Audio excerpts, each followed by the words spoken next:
Cat got my tongue. I'm sorry. All right, let's do this thing again. Welcome back to the channel, everyone.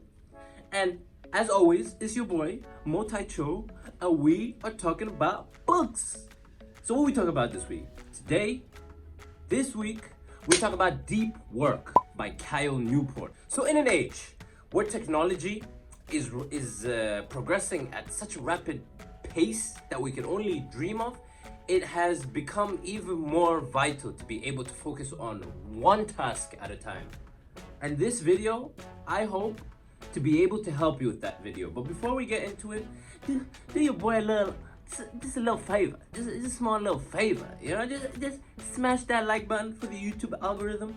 You know, if you're not subscribed already, hit that subscribe button, you know, plus hitting that notification bell helps a lot, you know. And yeah, let's get into it. Distractions, right? Distractions and multitasking are the opponents of productivity. So there was a business professor at the University of Minnesota that conducted research on multitasking back in 2009, right? Seems like ages ago. But so essentially, what she found out was that switching from task A to task B, right? Your mind is still focused on task A while you're on task B, which means you can only have focus on task B. And as a result of that, our performance suffers. And the thing about being plugged in electronically all the time, that also destroys your focus.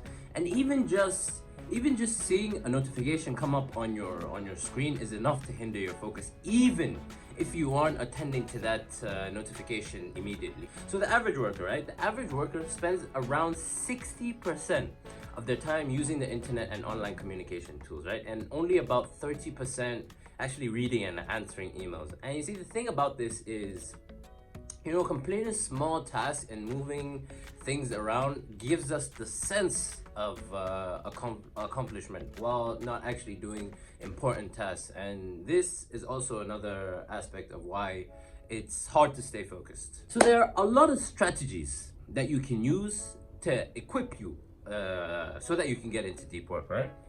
So number one is the monistic approach. This includes, you know, eliminating all your distractions and secluding yourself like a monk, you know. Then you have the bimodal approach, right? So with the bimodal approach, you set a long period of time specifically for deep work, and make sure that you're secluded, and then leave the other time that you have for everything else. Then you have the rhythmic approach. With the rhythmic approach, what you do is you set time blocks for, like, let's say an hour or 90 minutes, and then use your calendar to track your accomplishments. And then after that, you have the journalistic approach, which is essentially you use all your free time that you have for deep work. And keep in mind, for these strategies and methods, the common thread between all of them is they're methodical and they aren't random. And some of you might be wondering, what is the difference between getting in the zone and deep work? I'll explain to you. Give me a sec. So, getting in the zone often occurs by chance and usually after hours of procrastination, right? And deep work is a methodical process, and it is intentional. And that means, because it's intentional, you need routines. Routines and rituals in order to prepare your mind to get into deep work. Some examples of some routines and rituals, right, to help jolt your mind, prepare your mind into getting into that deep work state. So one would be to define your space. So the examples could be like going to the library or Starbucks or coffee shop, or putting a do not disturb sign on your door, right? Them damn dogs. Sorry for them dogs. Sorry, I apologize. Number two, a second example of a ritual would be to define your boundaries. So like disconnecting from the internet or turning your phone off. Keep in mind that your deep work needs to be sustainable, and you need to make sure that you give your body what it needs in order to get into that deep work state, or else you won't have the mental energy to get into deep work. So to get into deep work, and focus properly, you need to be very selective about the way that you use technology.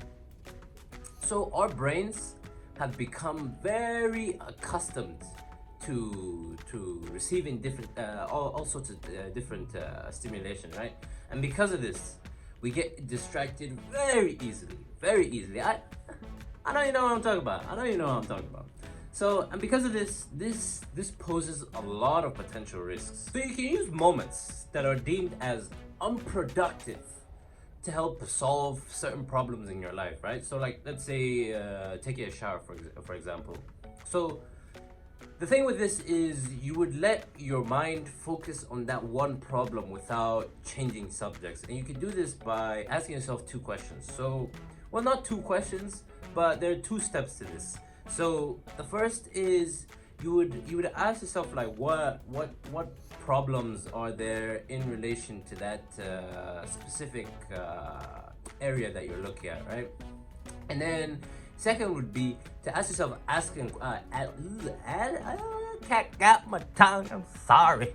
Okay, so it would be to ask yourself action questions. So like, what do I do in order to accomplish this goal? And you need to be, I know I'm not gonna be the first person and the last person to tell you this, but you need to be mindful of the way that you use social media, right?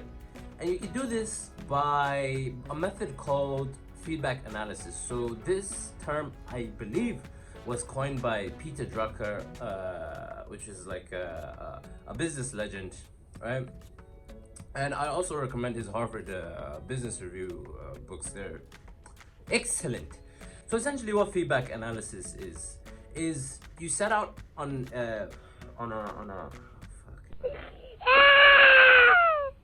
so you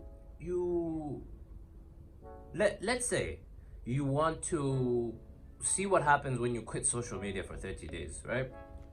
So at the very beginning, you see yourself in 30 days time. Think about what happened, like where your mind is, and jot that down, right? This essentially tracks your own expectations, right? And then the second part of this would be to ask yourself certain questions after the experiment. First question would be, would the previous month have been better off with social media in my life? And second, did anyone care that I was off social media? And if your answer to both was no, then you should give up social media. And the other range of your expectations, this is kind of just for you so that you can kind of get more of a better framework of the inner workings of your mind.